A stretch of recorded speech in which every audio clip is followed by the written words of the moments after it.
guys, and welcome to the channel. Today I am showcasing two of my sparked creatures for the sparked creature creation challenge.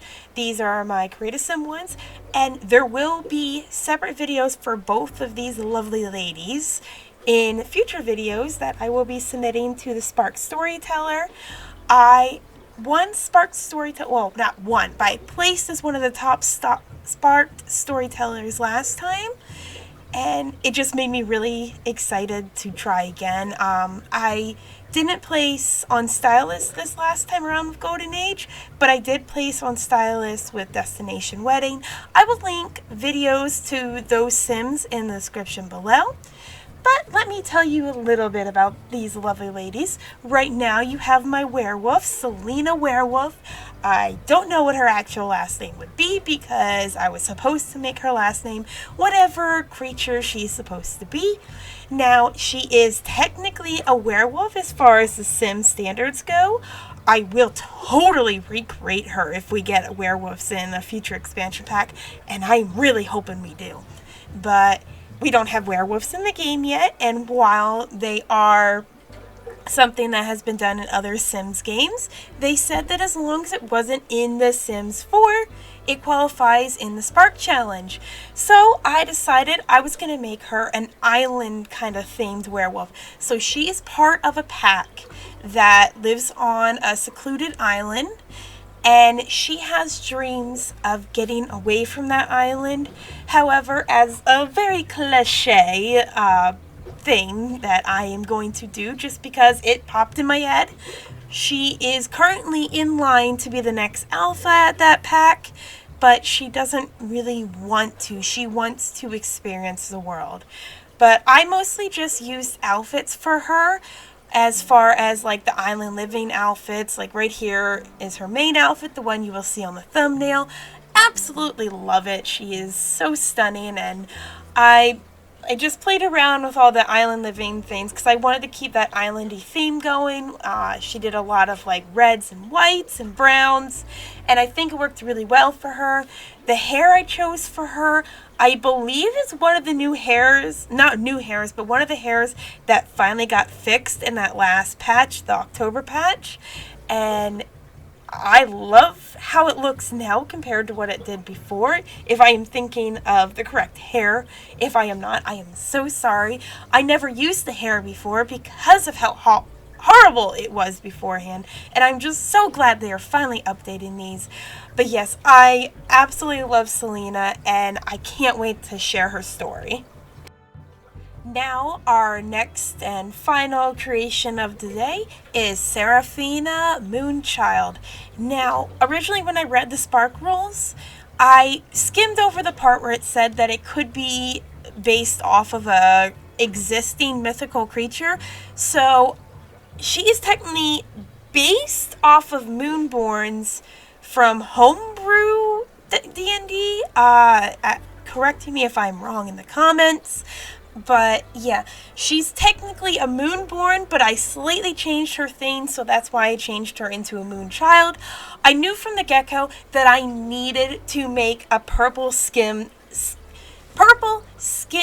Sim.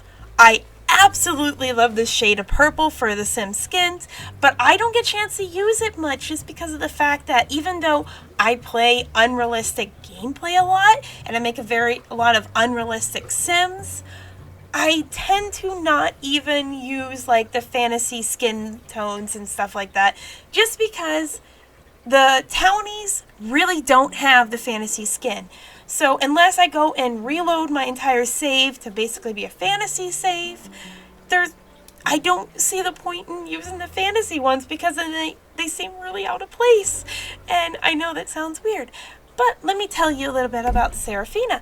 She is one of the last moon children. They are born of the moon, and the necklace that she wears in every single one of her outfits, because I always love to add these little details, is a piece of the moon. And in order for her to stay alive, she needs to have that on her. If that goes missing, she dies. Now, moon children, kind of like moonborns, at least as far as the moonborn I played in D&D, they have like a gift of being able to kind of like see into the future. And now I might actually be confusing just my D&D character with Moonborns, but one of the main features that I really like is the fact that technically their eyes change to reflect the state of the moon. So that's why I chose the eye color that she has there, those white irises and white pupils. And I think actually she really didn't have pupils there. That means she basically has like full moon eyes right now. Okay, it sounds silly, but yeah, I have a really interesting story and build plan to go with her. Selena, I also do have a story. I'm not sure if I'm going to do a build for her. I did actually submit my Black Widow nightclub, which I will leave in the description below as well. I submitted that for Sparks because I thought it would actually go really well with the challenge because it was a bizarre build and it kind of was fantasy themed.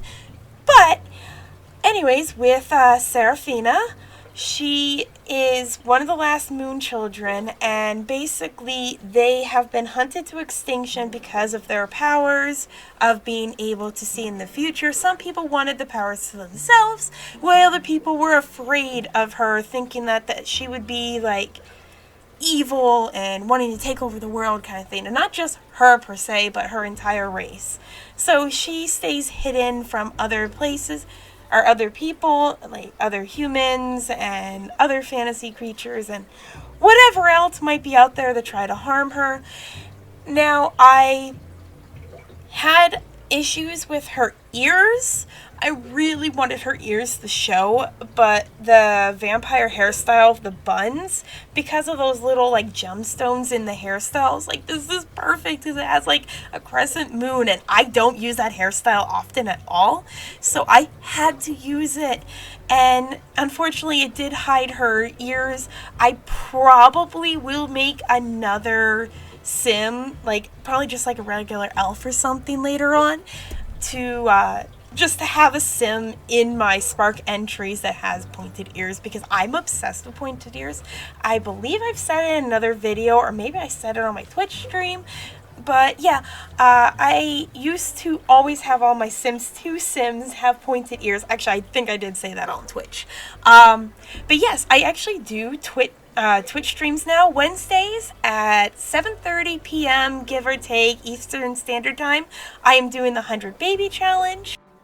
I am just starting it, and I am using Witch Sim that actually I started making her on the Twitch last week, and she's absolutely beautiful from what I have so far.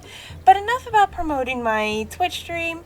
I will be leaving links to Selena and Seraphina in the description below if you want to heart it and download it to help bump me up so maybe more people can see it and maybe I can have a chance of getting stylists again. I am like super excited about the fact that I have actually technically placed in both contests so far. I'm not going to be heartbroken if I don't, but at the same time, fantasy is like my forte, and I'm really, really hoping that I can place here. But thanks for watching, everyone, and have a magical day!